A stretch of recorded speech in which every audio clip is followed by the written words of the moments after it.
Hello friends, I hope you all are well. आज हम discuss करेंगे effective date of change of rates that are applicable in goods and services.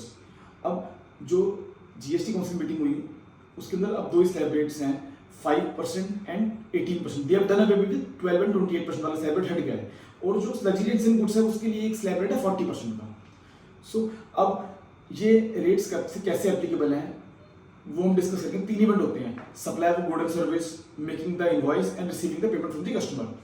अब as per section 14 इस condition को दो part से बांटते हैं। लेट्स से अगर आपने सप्लाई कर दी of good and service before 22 सितंबर 25 और उसकी पेमेंट और इनवॉइस दोनों आफ्टर 22 सितंबर है, तो फिर उस केस में न्यू रेट लगेगा।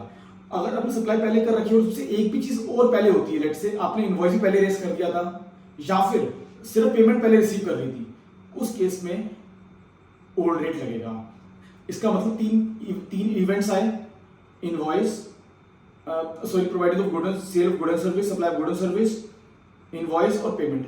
तीन में से अगर दो चीजें 22 सितंबर से पहले होंगी तो ओल्ड रेट और वरना न्यू रेट।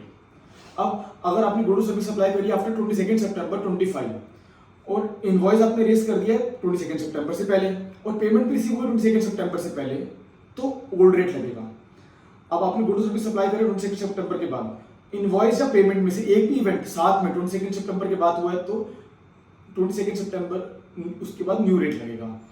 इसका मतलब गुड सप्लाई आफ्टर 22 सितंबर, इनवॉइस और पेमेंट, तीन में से कोई सा भी दो इवेंट आफ्टर 22 सितंबर होंगे तो न्यू रेट लगेगा।